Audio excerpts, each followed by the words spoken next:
Hello dear student, आपके अपने channel the nation institute में आपका स्वागत है। आज हम लोग वैद्युत क्षेत्र और वैद्युत बल रेखाओं के बारे में पढ़ेंगे। आपसे आप एकदम जो है शांति से एकदम ध्यान मग्न होकर के बैठ जाइएगा। बाकी याद कराना आप मेरे ऊपर छोड़ देंगे, ठीक है। आप एकदम मन को एकाग्र करके एकाग्रचित होकर के पूरी वीडियो देख लीजिएगा और देखने के बाद इस बात की गारंटी मैं ले रहा हूँ कि आपको ये चीज़ें याद होंगी और ये कभी भूलेंगी भी नहीं। बशर्ते ये है कि पूरी वीडियो को एकदम ध्यान से सुनना है।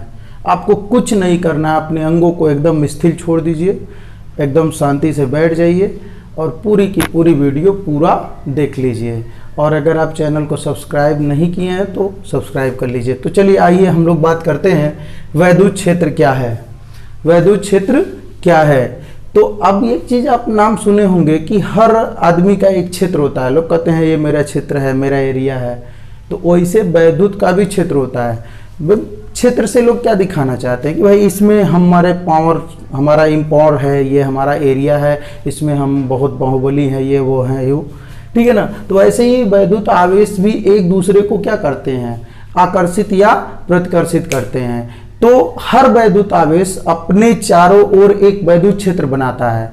ऐसा नहीं कि एक वैद्युत आवेश यहाँ पर है, एक वैद्युत आवेश यहाँ से 100 किलोमीटर दूर है तो दोनों एक दूसरे को आकर्षित या प्रतिकर्षित करेंगे, ऐसा नहीं है। आकर्षित या प्रतिकर्षित तभी करते हैं जब वो एक दूसरे के एरिया में जाते हैं, ठीक है ना। जैसे अब मान लीजिए यहाँ पर कोई हम आवेश रख दे रहे हैं, एक धन Q आवेश है, तो इसके चारों ओर एक एरिया बनेगा। इस एरिया में ही यह किसी दूसरे आवेश को क्या कर सकता है, आकर्षित या प्रतिकर्षित कर सकता है। समझ में आई बात? अगर यहाँ पे कोई आवेश रहेगा तो ये आवेश उस आवेश को खींचेगा भी नहीं, यानी आकर्षण बल भी नहीं लगाएगा और प्रतिकर्षण बल भी नहीं लगाएगा, क्योंकि यह इसके क्षेत्र से बाहर है, ठीक है ना। जैसे मोबाइलों आप लोग लगाते हो तो कहता है कवरेज क्षेत्र के बाहर है, तो वहाँ एक टावर होता है, उस टावर का चारों ओर एक एरिया होता है। उस टावर के एरिया से जब आप बाहर निकल जाते हो तो आपका फोन नहीं लगता है। तो वही कहता है कवरेज क्षेत्र के बाहर है, यानी जितना दूर कवर क्षेत्र है तो उस क्षेत्र से अगर आप बाहर चले जाओगे तो आपका फोन नहीं लगेगा, ठीक है। वही तरह से आवेश के भी चारों ओर एक क्षेत्र बनता है और उस क्षेत्र में वह दूसरे आवेश को क्या करता है, आकर्षित करता है या प्रतिकर्षित करता है। और उसके बाहर अगर कोई आवेश है तो वह उस पर आकर्षण या प्रतिकर्षण बल नहीं लगाता है। तो अगर हम इसकी परिभाषा लिखें तो कैसे लिखेंगे?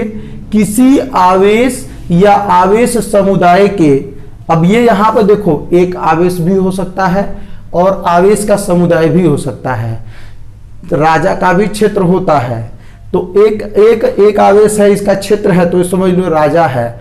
लेकिन अगर बहुत सारे आवेश मिलकर के अपना क्षेत्र बनाए हुए हैं तो क्या है, तो ये जैसे कुत्तों का एक क्षेत्र होता है, झुंड बना करके वो कहते हैं हमारे एरिया में दूसरा कुत्ता आएगा तो हम उसको भौंकना लगते हैं, सब काटने दौड़ा ले लेते हैं। तो कुत्तों का झुंड का भी एक क्षेत्र होता है, लेकिन वहाँ का कुत्ता, एक कुत्ता राजा नहीं होता है, बहुत झुंड होता है, वो राज करता है। लेकिन राजा जो होता है जंगल में, पूरे जंगल में एक ही शेर होता है, उसका पूरा जंगल उसका क्षेत्र होता है। उस क्षेत्र में कोई दूसरा आता है तो उसको क्या करता है, प्रतिकर्षित यानी बाहर कर देता है दूसरे शेर को।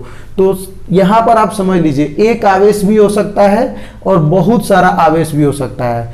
तो एरिया गिद्धड़ों का, गधों का भी होता है, कुत्तों का भी एरिया होता है और शेर का भी एरिया होता है। तो शेर अकेला अपने एरिया का राज करता है, झुंड में कुत्ते राज करते हैं अपने एरिया में।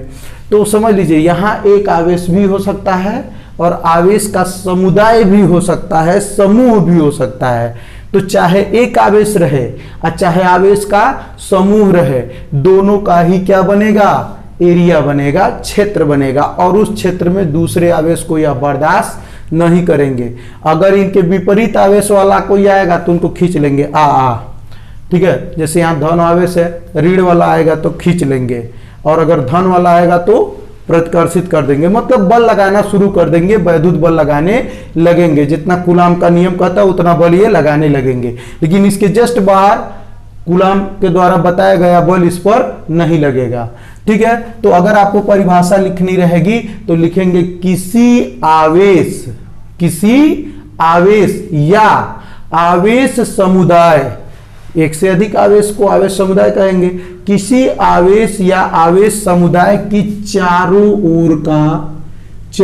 ओर का वह क्षेत्र जिसमें वह आवेश दूसरे किसी अन्य आवेश को आकर्षित या प्रतिकर्षित करता है, वह क्या कहलाता है? वह क्षेत्र उस आवेश या आवेश समुदाय का वैद्युत क्षेत्र कहलाता है। क्या कहलाता है? वैद्युत क्षेत्र। वैद्युत क्षेत्र क्यों बोल रहे हैं? क्योंकि ये वैद्युत आवेश का क्षेत्र है, इस नाते इसको वैद्युत क्षेत्र कहते हैं। ठीक है ना? फिर एक बार देख लीजिए, इसकी परिभाषा मैं यहां पे लिख देता हूं। किसी आवेश या आवेश समुदाय के, किसी आवेश या आवेश समुदाय के, आवेश समुदाय के चारों ओर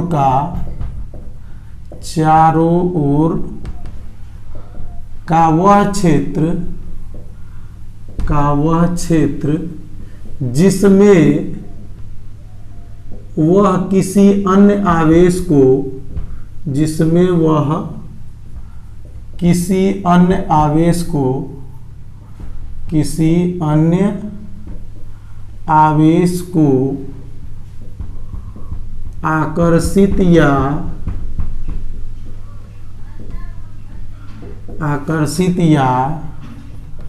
प्रतिकर्षित करता है, आकर्षित या प्रतिकर्षित करता है, उसे उस आवेश का क्या कहते हैं? वैद्युत क्षेत्र कहते हैं। वैद्युत क्षेत्र कहते हैं। ये है आपकी परिभाषा वैद्युत क्षेत्र की। ठीक है? तो आप लोग से कोई पूछे कि वैद्युत क्षेत्र क्या है, तो कहेंगे कोई आवेश, किसी आवेश या आवेश समुदाय के चारों ओर का वह क्षेत्र जिसमें वह किसी दूसरे अन्य आवेश को आकर्षित करता है या प्रतिकर्षित करता है, वह क्षेत्र, उसे हम क्या कहते हैं? उस वैद्युत आवेश का वैद्युत क्षेत्र कहते हैं। ये वैद्युत क्षेत्र काहे कहते हैं? क्योंकि वैद्युत आवेश का क्षेत्र है, इस नाते इसे वैद्युत क्षेत्र कहते हैं। ठीक है? अब ये हो सकता है कि वैद्युत क्षेत्र, अब एगो लड़का था, कहा कि सर जी हमको अभी नहीं समझ में आ रहा है, हम बार बार उसको ये समझा रहे थे कि आवेश के चारों ओर का वह क्षेत्र जिसमें वो दूसरे आवेश को खींच सकता है या ढकेल सकता है, वह उसका वैद्युत क्षेत्र कहलाएगा। जाहिर सी बात है, आप लोग कहते नहीं कि मेरा गांव है, इसमें आओगे तो हम मार देंगे, या आओगे तो मेरे सम्मान से मेरे घर आओगे। तो क्षेत्र तो वैद्युत आवेश का क्षेत्र है चारों ओर का, तो वैद्युत क्षेत्र कहलाएगा। तो उसको नहीं समझ में आ रहा था। हमने कहा कि तुम कौन से बिरादर को? बोला कि सर जी यादव हैं। हम कहे कि अच्छा ठीक है, चलो तुम तो मेरे ही जाति के हो, लेकिन हम कहे कि गाय भैंस कुछ रखे हो? कहा हाँ सर जी गाय भैंस है। हम कहे बैल? तो कहा बैल भी है। हम कहे अच्छा ये बताओ बैल तुम्हारा मारता औरता है? कहा हाँ सर जी मरकहा तो एक नंबर का बैल है मेरा। हम कहे तो ये बताओ जहाँ तुम्हारा खूटा है, यहाँ मान लो आवेश को हटा दो, यहाँ एगो खूटा गाड़ दो। ठीक है? अब इस खूटवा में बांधोगे, मान लो आप 5 मीटर रस्सी से बांध दिए या 5 फुटिया रस्सी से बांध दिए, 5 फुट की रस्सी से बांध दिए ये बैला को। ठीक है? तो क्या ये यहाँ पे तुम जा करके खड़ा हो सकते हो?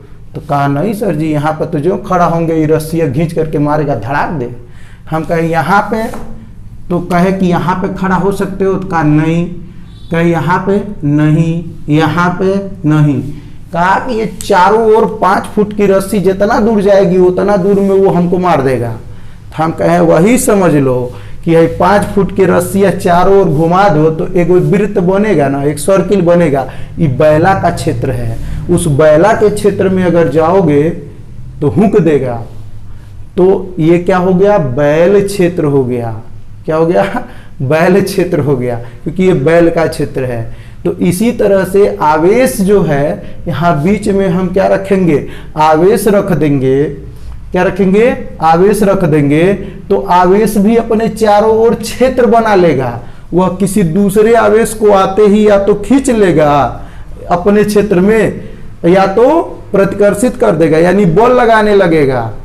अगर विपरीत रहेंगे, मान लो ये धन है और ये ऋण आ गया तो ऋण को खींच लेगा, और अगर धन है, धन आ गया तो ढकेल के बाहर कर देगा, कहाँ रहे हो, मेरे क्षेत्र से बाहर जाओ। तो चूंकि वो उसका क्षेत्र होता है वैद्युत आवेश का, तो वैद्युत क्षेत्र कहलाता है। जैसे ये बैल का क्षेत्र बन गया तो बैल क्षेत्र हो गया, ठीक है ना। तो समझ में आ गया, तो कहा कि हाँ सर जी अब समझ में आ गया। कैसे कैसे उदाहरण देने पड़ते हैं समझाने के लिए। खैर चलिए, हम लोग अब वैद्युत क्षेत्र की बात तो खत्म हो गई। किसी वैद्युत आवेश या आवेश समुदाय के चारों ओर का वह क्षेत्र जिसमें वह किसी दूसरे अन्य आवेश को आकर्षित या प्रतिकर्षित करता है, उसे हम उस आवेश का वैद्युत क्षेत्र कहते हैं। और हर वैद्युत क्षेत्र अपने चारों ओर सराउंडिंग एरिया बनाता है। उस एरिया में दूसरे आवेश को क्या करता है, बल आरोपित करता है। तो हर आवेश का, किसी का अगर आवेश कम शक्तिशाली है तो उसका क्षेत्र छोटा होगा, आवेश शक्तिशाली ज्यादा है तो उसका क्षेत्र बड़ा होगा। चलिए, तो वैद्युत क्षेत्र हो गया। अब हम लोग आज ये भी पढ़ना है कि वैद्युत बल रेखाएं क्या हैं। वैद्युत बल रेखाएं क्या हैं, अब ध्यान से देखिएगा। जब वैद्युत क्षेत्र में, इस चीज को थोड़ा सा मैं छोटा कर दूं, काफी लंबा हो गया है जिससे डेफिनेशन वगैरह में दिक्कत हो रही है लिखने में। तो मान लो यहां पर एक धन आवेश हम रख दिए, तो यह इसके चारों ओर वैद्युत क्षेत्र बनाएगा। यह इसके चारों ओर क्या बनाएगा, वैद्युत क्षेत्र बनाएगा, बनाएगा ना। अब ध्यान से देखो, अगर मैं यहां पर कोई आवेश ले जाता हूं Q0, परीक्षण आवेश Q0 ले जाता हूं, तो यह इसको क्या करेगा, यह धन आवेश है, तो यह इसको क्या करेगा, इस रास्ते पे ढकेल देगा, यानी बाहर की ओर क्या करेगा, इसको बाहर की ओर ढकेलेगा, इस धन Q0 को। ठीक है, अगर इसी धन Q0 को यहां पे हम ले जाएं तो ये बाहर इस तरह ढकेलेगा, इसी, ठीक है ना, ये ढकेला है, और इसी Q0 को अगर यहाँ पे ले जाएं तो ये बाहर इस दिशा में ढकेलेगा, इसी Q0 को अगर यहाँ ले जाएं तो बाहर इस दिशा में ढकेलेगा, इसी Q0 को इस यहाँ पर ले जाएं तो ये बाहर इस दिशा में ढकेलेगा, इसी Q0 को यहाँ ले जाएं तो ये ऐसे धक्का मार करके इसको बाहर करेगा। अब देख रहे हैं आप कि किसी भी परीक्षण आवेश को यानी Q0 को जब हम वैद्युत क्षेत्र के भीतर ले जा रहे हैं, तो जो जिसका क्षेत्र है, जो मेन आवेश है जिसका क्षेत्र ये है, वह उस आवेश को क्या कर रहा है, अलग अलग दिशाओं में धक्का मार रहा है, ढकेल रहा है।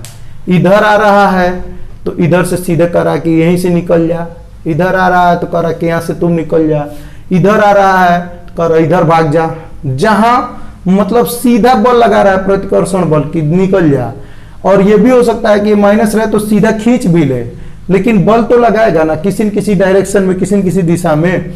तो देखो यहां पर जब इसको ये धक्का मार रहा है, ठीक है, खलासी धक्का मारा था, तो गाना एक आया था, याद पड़ गया। तो ये वाला जो है इसको बल लगाकर ये दिशा में ढकेल रहा है, तो मान लो ये पहुंच गया था यहाँ पे, ये Q0 हुआ यहाँ पे पहुंच गया था, कहा अबे कहाँ तू आ गया, अब इसको ढकेल के यहाँ पहुंचा दिया या यहाँ पे पहुंचा दिया, तो जोने रहिया ढकेल के ले गया है, वो एगो रास्ता बना है। वो क्या बना है, एगो रास्ता बना है, एक पथ बना है, वही पथ वैद्युत बल रेखा कहलाता है। क्या कहलाता है, वैद्युत बल रेखा। यानी जब हम वैद्युत क्षेत्र के भीतर कोनो आवेश ले जा करके रख देते हैं और कह देते हैं अब हम गारंटी नहीं है तुमको, हम यहाँ पर रख दिए, कह रहे और छोड़ के भागो मत, ही हमको मार देगा। तो जब छोड़ दिए, इसको छोड़ दिया जाए, स्वतंत्रता पूर्वक छोड़ दिया जाए, तो यह इसको ढकेल करके सीधे बहरे निकालेगा। तो जिस रास्ते से यह भाग करके जाएगा वही वैद्युत बल रेखा कहलाती है। क्या कहलाती है, वैद्युत बल रेखा कहलाती है। ध्यान दीजिएगा, काहे वैद्युत बल रेखा कहलाती है, इसके पीछे कारण है। वैद्युत आवेश के द्वारा जब बल लगा तो इस जौने राहें भागा तो एक रेखा बन गया घिसिराते हुए। जैसे मान लो आप मोटरसाइकिल से भाग रहे हो तो एक पहिए का निशान बन जाएगा ना। तो यहाँ पर ये जब वैद्युत क्षेत्र में घुसा तो ये जो मेन आवेश था इसको ढकेल के बहरे कर दिया, तो जौने रही ये भागा, इसको बल लगाया, वैद्युत आवेश क्या लगाया, बल लगाया, और इसको ढकेल कर दिया बाहर। तो यह बल लगा करके जब इसको बाहर किया तो यह जिस रास्ते से गया है उस रास्ते पे एक निशान छोड़ गया है, वही रास्ता कहलाता है वैद्युत बल रेखा। यानी वैद्युत आवेश के जब बल लगाने से जो रास्ते का निर्माण हो गया इस दूसर का छोटका धनावेशवा के कारण, इसको कहते हैं वैद्युत बल रेखा। तो जनरल वे में देखो ये परिभाषा कहीं आपकी दी नहीं गई है, ये परिभाषा आपको समझने के लिए बहुत जरूरी है, ठीक है। अभी मैं परिभाषा लिखाऊंगा तो उसको जो किताबी वे में है उसको लिखा दूंगा, लेकिन ये चीज आपको कॉन्सेप्ट बनाने के लिए समझना बहुत अनिवार्य है ताकि ये आप अच्छे से समझ पाए। अब अगर यही आवेशवा यहाँ पे पहुंचा होता तो इनको ढकेल करके हे रहे बहरे निकल गया, ढकेला होता तो ये रहे भागे होते, तो ये भी क्या हो गई, वैद्युत बल रेखा। यहाँ धन से अगर यहाँ पर ये रहे होते तो इनको ढकेल के बहरे कर देता, तो ये भी एक क्या हो गई, वैद्युत बल रेखा। इसी तरह से आप हजारों असंख्य वैद्युत बल रेखाएं क्या कर सकते हैं, खींच सकते हैं। लेकिन ये बल कहां तक लगाएगा, अपने क्षेत्र के भीतर तक ही, क्षेत्र के बहरे बल नहीं लगाएगा। जो ये बहरे आ जाएगा तो फिर आगे बढ़ना बंद कर देगा। तो ये बल रेखा केवल वैद्युत क्षेत्र के भीतर ही तक जाएगी। ये वैद्युत बल रेखा कहां तक जाएगी, वैद्युत क्षेत्र के भीतर तक ही जाएगी। तो एक चीज हमेशा याद रखिएगा कि पहले इसका कॉन्सेप्ट समझ लीजिए कि वैद्युत बल रेखा क्या होती है। वैद्युत क्षेत्र के भीतर किसी आवेश को अगर हम ले जा करके परीक्षण आवेश को रख दें और उसको स्वतंत्रता पूर्वक गति करने के लिए छोड़ दें, तो वैद्युत क्षेत्र के द्वारा जो बल लग रहा है, वैद्युत क्षेत्र कौन उत्पन्न किया है, ये धन वाला बड़का वाला, तो यह इस पर बल लगा के ढकेलेगा। तो वैद्युत क्षेत्र के द्वारा जो बल लग रहा है इसके कारण यह जिस रास्ते पे गति करेगा उस रास्ते को, उस पथ को हम वैद्युत बल रेखा कहते हैं। इन जनरल वे में अभी परिभाषाएं जब लिखाएंगे तो मैं पूरा विधिवत लिखाऊंगा, ठीक है ना। यानी धन आवेश जिस रास्ते से भाग रहा है उसी को हम क्या करें, वैद्युत बल रेखा, ठीक है ना। तो ये रेखा कोई जरूरी नहीं है, यहाँ पर तो सीधा है, ये जरूरी नहीं कि हमेशा सीधा ही हो, ये कोनो राहें से एड़ बेड़ करके भाग सकता है। तो ये इसका कोई कोण नहीं है कि किस कोण पर भागेगा, जैसे बल लगेगा वैसे उसी दिशा में भाग जाएगा। तो धन आवेश पर बल लगा रहा है, ये वैद्युत क्षेत्र जो उत्पन्न किया है वो वाला आवेश धन आवेश पर बल लगा रहा है, और धन आवेश क्या कर रहा है, गति कर रहा है। तो जिस रास्ते से गति कर रहा है उसी रास्ते को वैद्युत बल रेखा कर रहे हैं। तो आपसे पूछा कि वैद्युत बल रेखा क्या है, तो यहां भी हो सकता है, कल्पना करिए कि अगर आवेश यहां रहता तो इस तरह से वैद्युत बल रेखा होती, यहां रहता तो इस तरह से होती, कहीं भी रहता तो हजारों असंख्यों वैद्युत बल रेखाएं खींची जा सकती हैं। जहां भी रहता ये आवेश, उधर बल लगा करके ढकेल देता तो उधर एक वैद्युत बल रेखा बन जाती है। तो वैद्युत बल रेखा और कुछ नहीं है, ये हमारी और आपकी कल्पना है कि यहां रहता तो ऐसे चला जाता, यहां रहता तो ऐसा चला जाता, ठीक है ना। बाकी तो ये घुसबे नहीं करेगा, ठीक है। लेकिन अगर घुस जाएगा तो जिस रास्ते जाएगा वही रास्ता जो है वैद्युत बल रेखा है।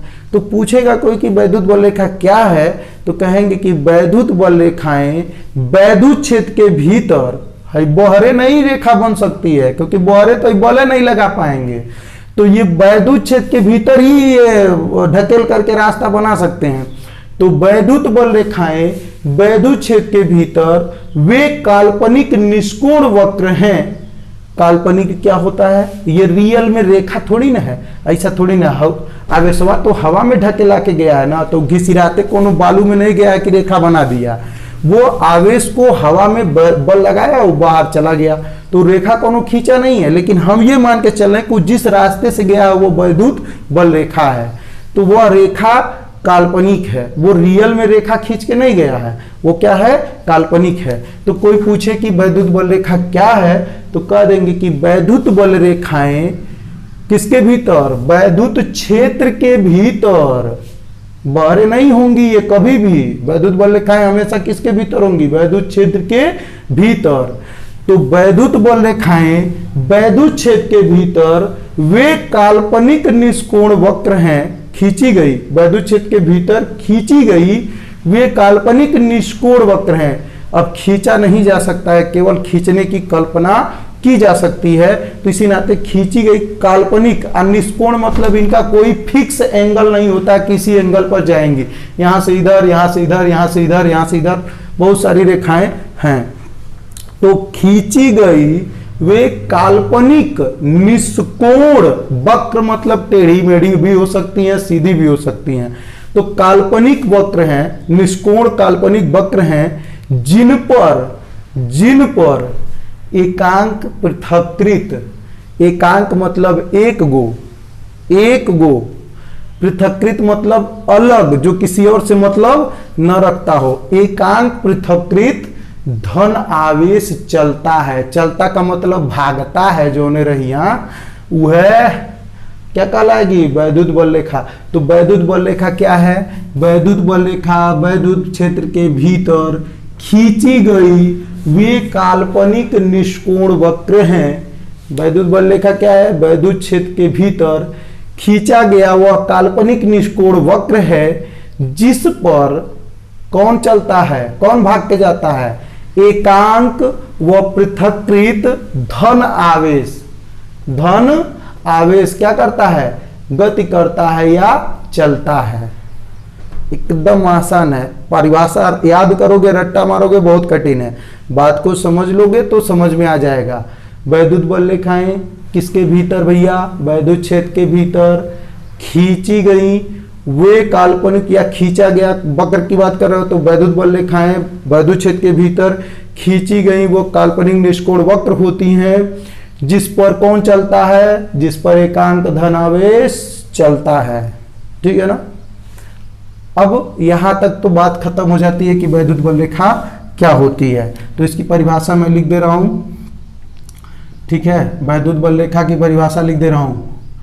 वैद्युत बल रेखाएं वैद्युत क्षेत्र के भीतर, वैद्युत क्षेत्र के भीतर, ठीक है, वे खींची गई, भीतर खींची गई वे काल्पनिक निष्कोण वक्र होती हैं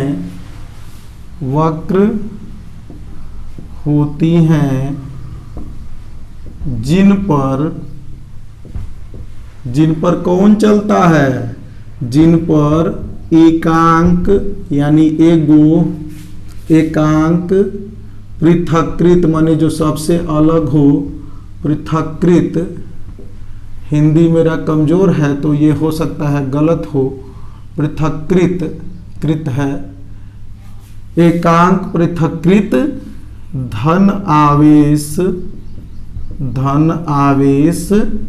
चलता है। ये हो गई वैद्युत बल रेखाओं की परिभाषा। ठीक है। तो वैद्युत बल रेखाएं वैद्युत क्षेत्र के भीतर खींची गई वे काल्पनिक निष्कोण वक्र होती हैं जिन पर एकांक पृथक्कृत धन आवेश चलता है। तो ये तो हो गई परिभाषा। अब वैद्युत क्षेत्र का होता है, वैद्युत आवेश या आवेश समुदाय के वह क्षेत्र जिसमें वह दूसरे किसी अन्य आवेश को आकर्षित या प्रतिकर्षित करता है वह उसका वैद्युत क्षेत्र कहलाता है। तो दोनों आपको याद हो गया होगा, एकदम सुनने से याद हो जाएगा, कुछ आपको करना ही नहीं, याद करने मतलब समझ लो याद हो गया।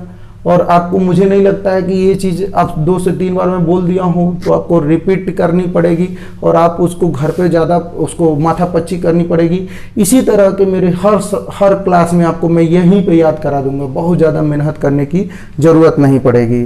तो वैद्युत बल रेखा हो गया, वैद्युत क्षेत्र हो गया। अब पूछता है वैद्युत बल रेखाओं के गुण बता दीजिए। ठीक है ना। एक चीज़ और जान लो कि हमेशा वैद्युत आवेश जो एकांक पृथक्कृत धन आवेश है वो किस पर चलता है, वैद्युत बल रेखा पर चलता है। तो वैद्युत बल रेखा पर चलता है तो उसको धक्का कौन देता है, वैद्युत बल ना। वैद्युत बल कौन लगा रहा है, ये जो मेन वाला आवेश है यही वैद्युत क्षेत्र उत्पन्न किया है और यही वैद्युत क्षेत्र उत्पन्न किया, उसी क्षेत्र के कारण इस पर क्या लग रहा है, धक्का लग रहा है, बल लग रहा है। तो अगर कहीं हम स्पर्श रेखा पर, जो अभी जब हम गुण पढ़ेंगे तो उसमें हम बताएंगे कि धन आवेश पर, धन आवेशवा पर पीछवा से धकियाता है तब ना वो आगे बढ़ता है, ऐसे थोड़ी ना आगे बढ़ता है। तो ये जान लीजिए कि अगर हम वैद्युत बल रेखा पर कोई बिंदु लें और उस पर टच लाइन खींचें, जैसे मान लीजिए हम यहाँ पर एक बिंदु ले लें, इस पे स्पर्श रेखा जब हम खींचेंगे तो ये स्पर्श रेखा एकदम ऐसे जाएगी ना, तो इसका मतलब कि यहाँ पे अगर धन आवेश होता तो बल किधर लगता, इसी दिशा में आगे की ओर लगता। तो ये भी जान लीजिए कि वैद्युत बल रेखा के किसी भी बिंदु पर अगर आप टच लाइन, उसको टच करते हुए अगर एक रेखा खींचेंगे तो वो टच लाइन जो होगी वो वैद्युत आवेश, जो धन आवेश है, इस पर लगने वाले बल की दिशा को क्या करेगा, बताएगा कि मनो यही तरफ ही जाएंगे। अगर यहाँ पे आवेश होंगे तो यही तरफ ही जाएंगे, यही बताएगा। किस पर, धन आवेश पे लगने वाले बल की दिशा को क्या करेगा, बताएगा। तो चलिए और ज्यादा बातें न करते हुए हम लोग सीधे आ जाते हैं वैद्युत बल रेखाओं के गुण। ठीक है, मैंने एक फिगर बनाया है, एक फिगर में आप देख रहे हैं कि ये धन आवेश है, तो ये धन आवेश क्या कर रहा है, धन आवेश को क्या कर रहा है, ढकेल रहा है। तो जितना भी धन आवेश आएगा इसके बीच में उनको ढकेल करके बाहर करेगा। तो कहीं भी धन आवेश रहेगा तो दूसरे के आवेश को क्या करेगा, प्रतिकर्षित करेगा। तो वैद्युत बल रेखाएं धन से निकल जाती हैं, धन से दूर की तरफ जाती है, क्योंकि जब भी दूसरा कोई धन आवेश आएगा तो यह इनको ढकेलेंगी। तो इस नाते वैद्युत बल रेखाएं हमेशा धन से निकलती हैं। अगर मैं इसी फिगर को मैं यहाँ पर ऋण आवेश लगा दूं तो ऐसा थोड़ी ना है कि ऋण आवेश का क्षेत्र नहीं होता है, वह सभी धनावेशों को क्या करने लगेगा, खींचने लगेगा। तो जो ये एरो बना है बाहर की ओर, अब ये एरो बन जाएगा अंदर की ओर। किधर बन जाएगा, वो अंदर की ओर बन जाएगा। ठीक है, जितना भी एरो है ये बल किधर लगने लगेगा, यह अपनी ओर खींचने लगेगा ना, क्योंकि यह ऋण है और ये धन को खींच रहा है। तो ये सभी एरो किधर बन जाएंगे, अंदर की ओर बन जाएंगे। अगर ये ऋण आवेश रहेगा तब, ये कैसा आवेश रहेगा, ऋण आवेश रहेगा, तो जितने भी ये जो तीरें हैं ये इसके तरफ आने लगेंगे। क्यों, क्योंकि ऋण आवेश रहेगा तो वो धन आवेश को अपनी ओर क्या करेगा, खींचेगा। ऋण आवेश रहेगा तो धन आवेश को अपनी ओर खींचेगा। ठीक ना। तो अगर धन आवेश है तो तीर उससे निकल करके बाहर जाएगी, क्योंकि वो धन आवेश को ढकेल देगा बाहरे। अगर ऋण आवेश है तो उसके क्षेत्र में जो वैद्युत बल रेखाएं होंगी उनकी दिशा उसके तरफ आ रही होंगी। ठीक है, तो ऋण है तो ये वैद्युत बल रेखाएं कहाँ आएंगी, ऋण की तरफ आएंगी। धन है तो धन से दूर जाएंगी। तो ये सब गुण में भी अभी मैं बताऊंगा आपको, एक एक 1 बाय 1 करके समझाया जाएगा। ठीक है, अब चलते हैं गुण इनके, हम लोग जान लेते हैं कि क्या गुण है। तो सबसे पहले तो ये जान लीजिए कि वैद्युत बल रेखाएं, वैद्युत बल रेखाएं क्या होती हैं, धन आवेश से चल करके ऋण आवेश पे समाप्त होती हैं। ये कहाँ से चलती हैं, धन से निकलती हैं और ऋण पे समाप्त होती हैं। अगर मान लीजिए यहाँ पे मैं धन आवेश लिख दूं, ठीक है, और यहाँ पे ऋण आवेश लिख दूं, तो ये धन से निकल करके और ऋण पर जा करके क्या हो जाएंगी, समाप्त हो जाएंगी। ठीक है, तो देखिए ऐसे फिगर बनेगा। धन आवेश से चल करके ये सभी वैद्युत बल रेखाएं कहाँ पर जाके समाप्त होती हैं, ऋण आवेश पर जाके समाप्त हो जाती हैं। ठीक है, तो कुछ इस टाइप का फिगर बन जाएगा कि वैद्युत बल रेखाएं कहाँ से चलती हैं, धन से चल करके ऋण आवेश पर जा करके समाप्त हो जाती हैं। ठीक है ना। वैद्युत बल रेखाएं गुण में लिख रहे हैं, नंबर 1 गुण। ठीक है, ये धन से चल करके, धन से चलकर ऋण पर समाप्त होती हैं। कौन, वैद्युत बल रेखाएं। ठीक है, ये तो हो गया नंबर 1 पहला गुण। पहला गुण क्या है, वैद्युत बल रेखाएं धन आवेश से चलकर ऋण आवेश पर समाप्त हो जाती हैं। ठीक है, दूसर का गुण देख लीजिए क्या है। दूसर का गुण ये है कि स्पर्श रेखा पर खींची गई स्पर्श रेखा, जैसे वैद्युत बल रेखा पर, सॉरी, वैद्युत बल रेखा पर खींची गई स्पर्श रेखा, जैसे ये मान लो ये वैद्युत बल रेखा है, ये रेखा 1 है, रेखा 2 है, रेखा 3 है, सभी वैद्युत बल रेखाएं हैं और सभी कहां से निकल रही हैं, धन से निकल रही हैं और ऋण पे समाप्त हो रही हैं। तो यहाँ पे अगर हम टच लाइन खींचेंगे ना, इस रेखा को टच करते हुए अगर हम एक रेखा खींचेंगे तो उसको बोलेंगे स्पर्श रेखा। क्या कहेंगे, स्पर्श रेखा। थोड़ा सा लंबा सा खींच दे रहे हैं ताकि आपको दिखाई दे बोर्डवा में। अब देखिए ये इस लाल वाली जो वैद्युत बल रेखा है, इसको हम इस पर एक स्पर्श करते हुए रेखा खींच दिए, तो यह स्पर्श रेखा है ना। यह स्पर्श रेखा ये बता रही है कि इस बिंदु पर अगर कोई धन आवेश रहता तो उसको किधर की ओर ढकेल करके ले जाता है, ये धन आवेश उसको इधर ढकेल देता और ये ऋण वाला इसको खींच लेता। तो बला कौन ओर लगता है, जिधर तिरिया जा रही उधर है ना बल लगता। काहे, देखो ये धन वाला इसको ढकेलता, आगे जाओ, ऋण वाला कहता अरे ऋण हम हैं तुम धन हो, आओ मेरे पास। तो वैद्युत बल रेखाएं धन से चलकर ऋण पे जाती हैं, और वैद्युत बल रेखा के किसी बिंदु पर, चाहे यहां बिंदु ले लो, वहां पर टच लाइन खींचोगे तो इधर बल की दिशा बताएगी। अब सोचो यहां पे अगर हम वही टच लाइन खींचते तो बल की दिशा थोड़ा सा इधर नीचे की ओर बताती। यहां पे अगर हम टच लाइन खींचते तो ये बल की दिशा किधर बताती, ऊपर की ओर बताती, क्योंकि ये धन आवेश इधर ही है। कहेगा है इधर कहां जा रहे हो, पहले ऊपर भागो भागो, यहाँ नजदीक आ गए मेरे। यहां पर खींचते तो ये ऐसे दिशा बताती।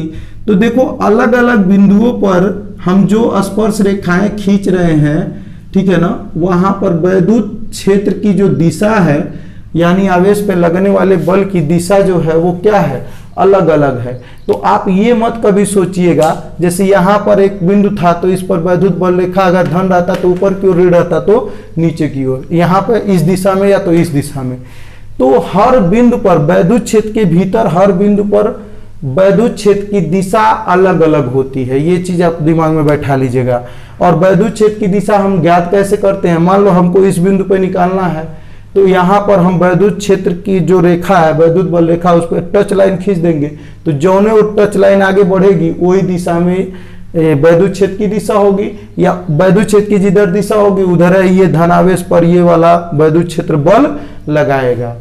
तो बल किधर लगता है, जिधर स्पर्श रेखा पर खींची जाती है उसी दिशा में बल लगता है।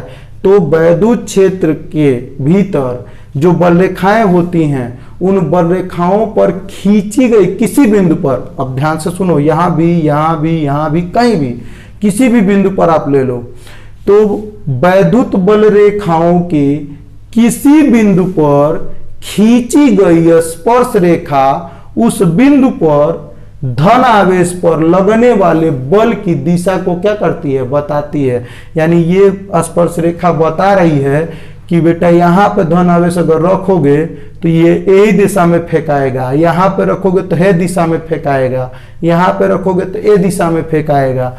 तो किसी बल रेखा पर, किसी वैद्युत बल रेखा पर किसी बिंदु पर खींची गई स्पर्श रेखा उस बिंदु पर किस पर, धन आवेश पर लगने वाले बल की दिशा को प्रदर्शित करती है, या ये बताती है कि यहाँ अगर धन आवेश होता तो इधर ही बल लगता। ठीक है ना। तो यहाँ पर हम दूसरा वाला लिख देते हैं कि वैद्युत बल रेखा, वैद्युत बल रेखा के किसी बिंदु पर, वैद्युत बल रेखाओं के किसी बिंदु पर खींची गई स्पर्श रेखाएं उस बिंदु पर धन आवेश पर लगने वाले बल की दिशा को प्रदर्शित करती हैं, बल की दिशा को प्रदर्शित करती हैं। ठीक है। आप वीडियो की क्वालिटी को थोड़ा सा बढ़ाएंगे तो ये अक्षर आपको खुल करके अच्छा सा दिखाई देगा। ठीक है। तो धन से चल करके ऋण पे समाप्त हो जाती हैं, पहला गुण।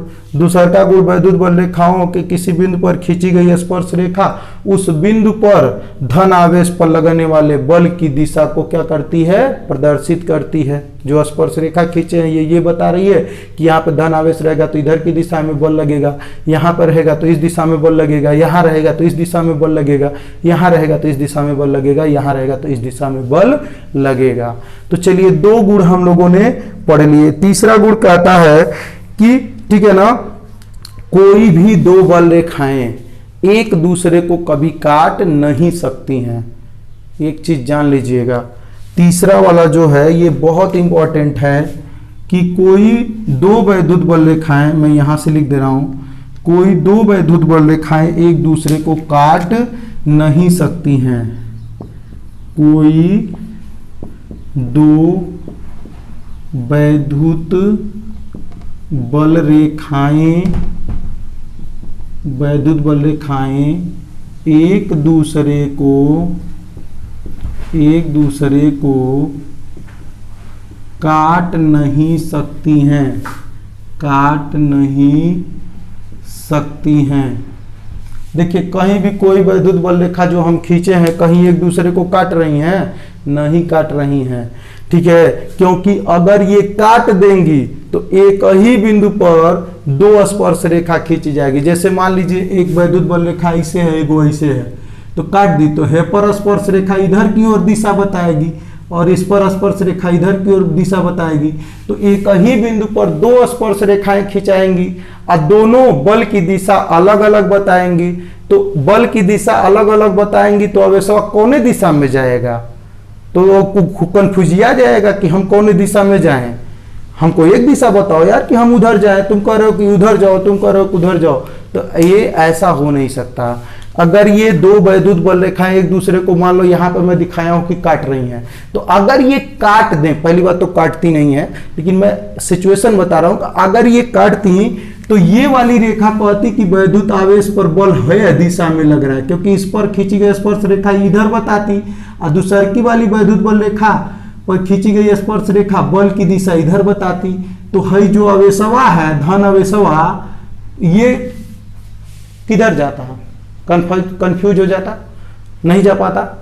तो यहां पर हम पहले ही बता दिए हैं कि कोई 2 वैद्युत बल रेखाएं एक दूसरे को काट नहीं सकती, क्योंकि अगर वो काट देंगी किसी बिंदु पर तो कटान बिंदु पर वैद्युत बल की दिशा 2 प्रदर्शित हो जाएगी, 2 स्पर्श रेखाएं खींचा जाएंगी और दोनों अलग अलग दिशा में वैद्युत बल को बताएंगी। तो ये आवेश तो जाएगा किसी एक ही दिशा में ना, तो इसका मतलब कि बल एक दिशा में लगता है, तो 2 दिशा काहे बता रहे हो, गलत बता रहे हो। इसका मतलब ये हुआ कि एक दूसरे को कभी काटती ही नहीं है। अगर काटती तो 2 दिशा बताती तो फिर वो बीच में जाता, इन दोनों के बीच में जाता, लेकिन ऐसा नहीं होता है, बल्कि 2 दिशा प्रदर्शित नहीं होती है, केवल एक ही दिशा प्रदर्शित होती है। इस नाते हम ये स्पष्ट कह सकते हैं कि कोई 2 वैद्युत बल रेखाएं एक दूसरे को कभी भी काट नहीं सकती हैं। अगर वो काटती तो वैद्युत आवेश जो है कटान बिंदु पर इस पर 2 दिशाओं में बल लगता और दोनों दिशाओं में बल लगता तो यह ना तो उस दिशा में जाता न इस दिशा में जाता, बीच में चला जाता। लेकिन ये वैद्युत आवेश हमेशा किस पे चलता है, वैद्युत बल रेखा पे चलता है, क्योंकि मैंने परिभाषा में बताया था कि जिस पर एकांक पृथक्कृत धनावेश चलता है वही वैद्युत बल रेखा है। तो अब बताओ, एक कटान बिंदु आ गया तो एहू पे वैद्युत आवेश चलेगा, ओहू चलेगा, तो टकरा नहीं जाएगा।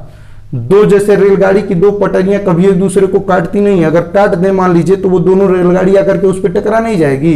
तो वही चीज है, रेलगाड़ी की पटरियां तो खैर काट भी सकती हैं क्योंकि वो रेलगाड़ी को आगे पीछे करके निकाल देंगे, लेकिन यहाँ वैद्युत बल रेखाओं पर कंटिन्यूअस आवेश चलता रहता है। यानी अगर 2 रेखाएं काटेंगी तो इधर से भी आवेश आएगा, उधर से भी आवेश, दोनों टकराते रहेंगे, ऐसा संभव नहीं है। ठीक है ना। तो कोई भी 2 वैद्युत बल रेखाएं एक दूसरे को काट नहीं सकती हैं, ये तीसरा गुण है। चौथा गुण है कि ये रेखाएं लचकदार डोरी के तरह सिकुड़ने का प्रयास करती हैं। जैसे रबड़ होता है ना, उसको खूब खींच दो तो क्या करेगा रबड़, और सोचेगा कि ऐसे वो आपके ऊपर, जैसे मान लो आप ऐसे रबड़ को खींचे हो, ठीक है ना, तो जब ऐसे खींचे हो तो यह क्या करेगा, आपके हाथ को इधर खींचेगा और ये वाले हाथ को इधर खींचेगा। ये सिकुड़ने का क्या करेगा, प्रयास करेगा। और ये जब सिकुड़ने का प्रयास करेगा तो इस वाले हाथ को इधर खींचेगा और इस वाले हाथ को इधर खींचेगा। तो ये क्या करेगा, दोनों हाथ को सटाने का प्रयास करेगा। ये बात समझ में आ रही है। तो ये जो रेखाएं होती हैं ना, इनका भी कुछ रबड़ के जैसा नेचर होता है। ये रेखाएं लचकदार डोरी के तरह सिकुड़ना चाहती हैं। तो सोचो, अगर ये रेखाएं सिकुड़ेंगी तो इस ऋण आवेश को ढकेल करके आगे बढ़ाएंगी और इस धन आवेश को और आगे इधर की तरफ बढ़ाएंगी। जैसे ये सिकुड़ेंगी तो ये इधर जाएगा और ये वाला इधर जाएगा, तब ना सिकुड़ पाएंगी। तो जब ये सिकुड़ने का प्रयास करेंगी तो ऋण और धन एक दूसरे के क्या आएंगे, करीब आएंगे। तो यही नाते धन और ऋण में क्या होता है, आकर्षण बल लगता है। अब समझ में आया कि धन और ऋण में काहे को आकर्षण लगता है। मैंने कहा था कि आपको जब पढ़ाऊंगा आगे तो ये इसका कारण भी बताऊंगा कि धन और ऋण में क्यों आकर्षण लगता है। तो जो वैद्युत बल रेखाएं होती हैं वे लचकदार डोरी के तरह सिकुड़ने का प्रयास करती हैं और ये धन से चलकर ऋण पर समाप्त हुई हैं। तो धन ऋण को तो वैसे बांधे हैं, और जब सिकुड़ेंगी तो दोनों को करीब ला देंगी। तो जब दोनों को करीब ला देंगी तो फिर क्या कहलाएगा, दोनों के बीच में भाई आकर्षण बल लग रहा है। तो चौथा गुण जो इसका ये है कि वैद्युत बल रेखाएं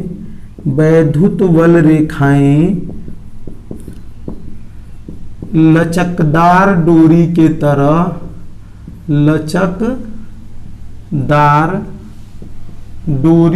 तरह की तरह सिकुड़ने का प्रयास करती हैं, जिसके कारण विपरीत आवेशों के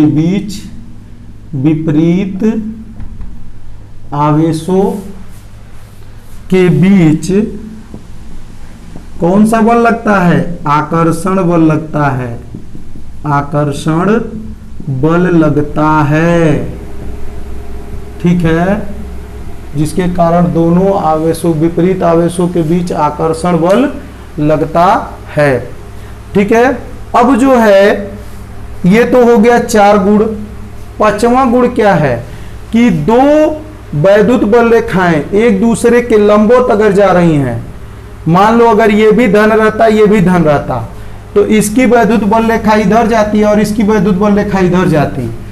थोड़ा सा मैं अलग फिगर इसका बना दे रहा हूं, वहां से आपको समझ में आ जाएगा। ठीक है, तो इसका फिगर यहां पे मैं बना दे रहा हूं। चलिए देखिए, ये एक एक गुण का एक एक फिगर बन सकता है। प्रयास ये रहेगा कि आपको पूरी बात समझ में आए। जैसे मान लो ये एक धन रहता और ये एक ऋण रहता। ठीक है, सॉरी ये भी धन रहता, दोनों धन रहते, तो इसकी वैद्युत बल रेखा ऐसे निकलती ना। इसका क्षेत्रफल थोड़ा लंबा कर देते हैं। ये क्षेत्र नहीं है, ये क्षेत्र इससे बड़ा है, इससे ये क्षेत्र नहीं है इसका, ये धन बहुत बड़ा क्षेत्र है। तो इसकी वैद्युत बल रेखाएं ऐसे निकलेंगी, इधर की दिशा में ऐसे निकलेंगी, ऐसे निकलेंगी, ऐसे निकलेंगी, ऐसे निकलेंगी, ऐसे निकलेंगी। इसकी भी वैद्युत बल रेखा ऐसे निकलेगी, ऐसे निकलेगी, इस तरीके से निकलेंगी ना। थोड़ा सा छोटा बड़ा बन जा रहा है तो आप ध्यान दीजिएगा, उसका कोई इशू नहीं है। ठीक है, तो आप यहां मैं कहने का मतलब ये जो दोनों रेखाएं हैं ना, ये एक दूसरे से कितना एंगल कोण बना रही हैं, 90 अंश। यानी ये वैद्युत बल रेखा और ये वैद्युत बल रेखा, ये दोनों क्या है, 90 अंश का कोण बना रहे हैं। ये इस धनावेश की वैद्युत बल रेखा है और ये वाली इस धनावेश की क्या है, वैद्युत बल रेखा है।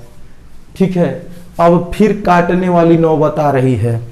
अगर ये दूर नहीं हटेंगी तो एक दूसरे को क्या कर देंगी, काट देंगी।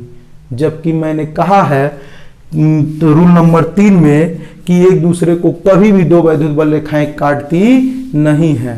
तो ये बताइए कि अगर दो धनावेश एक पास हो तो उनकी जो वैद्युत बल रेखाएं हैं एक दूसरे की, कुछ वैद्युत बल रेखाएं एक दूसरे की लंबवत होंगी। तो अगर ये इधर मुड़ेगी नहीं और ये वाली इधर नहीं मुड़ेगी, तब तो ये दोनों क्या कर देंगी, काट देंगी। और काटना संभव है नहीं, काट सकती नहीं है। तो ये जानते हैं क्या करती है, ये जो बल रेखा ये मुड़ करके इस दिशा में चली जाती है और ये वाली वैद्युत बल रेखा इस दिशा में चली जाती है। हाई हेकरा को कहती है तू भाग जा, इसको कहती, ये वाली इसको कहती तू भाग जा, ठीक है ना। काटती तो नहीं है लेकिन एक दूसरे को क्या करती हैं, जलन रखती हैं, तो कहती है तुम दूर हट जा। तो ये इसको वाली को ढकेल देती है कि हम काटेंगे नहीं तुमको, लेकिन तू यहां से भाग। ये वाली जो वैद्युत बल रेखा जो इसको काटने जा रही थी ये कहेगी हम काटेंगे नहीं लेकिन तू उधर भाग। दोनों एक दूसरे को हटा देती हैं, काटती नहीं है, ठीक है ना। तो पांचवा जो आपका गुण है वो कहता है कि दो वैद्युत बल रेखाएं और वो लंबवत हो यदि, तो दो लंबवत वैद्युत बल रेखाएं एक दूसरे से दूर हटने का प्रयास करती हैं। अगर वो दूर हटने का प्रयास नहीं करेंगी तो ऐसे लंबवत हैं, एक ऐसे है तो एक ऐसे है, तो दोनों कटान कर देंगी, तो काट नहीं सकती हैं। ए नाते दोनों क्या करती हैं, ये वाली जो रेखा इधर भाग जाती है, ये वाली रेखा मुड़ करके इधर चली जाती है। तो दो लंबवत वैद्युत बल रेखाएं एक दूसरे से दूर हटने का प्रयास करती हैं। इसी कारण सजातीय आवेशों के बीच यानी समान धन धन और ऋण ऋण आवेशों के बीच क्या होता है, प्रतिकर्षण बल होता है। अब जब ये रेखा भागेगी तो ये दबाव इस पर बनेगा, तो ये भी पीछे हटेगा कि भाई देखो बार बार जा रहे हो काटने और पीछे हट जाओ, नहीं तो फिर ये ढकेल रहा है।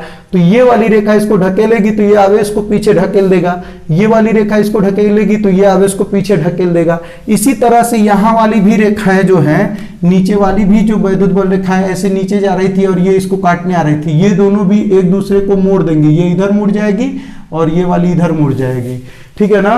तो नीचे ये काटने जा रही थी दोनों, तो ये मुड़ गई इधर, ये मुड़ गई इधर, ये जा रही थी ये दोनों को काटने, तो ये इधर मुड़ गई, ये इधर मुड़ गई।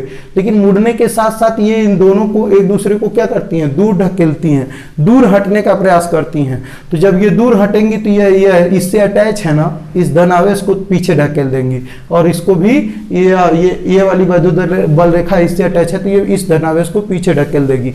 यानी जो धनावेश है वो एक दूसरे से दूर हट जाएंगे, यानी उनके बीच में क्या लगेगा, प्रतिकर्षण बल लगेगा। तो पूछता है कि दो धनावेशों के बीच या दो ऋण आवेशों के बीच प्रतिकर्षण क्यों होता है, क्यों वो एक दूसरे से दूर हटते हैं।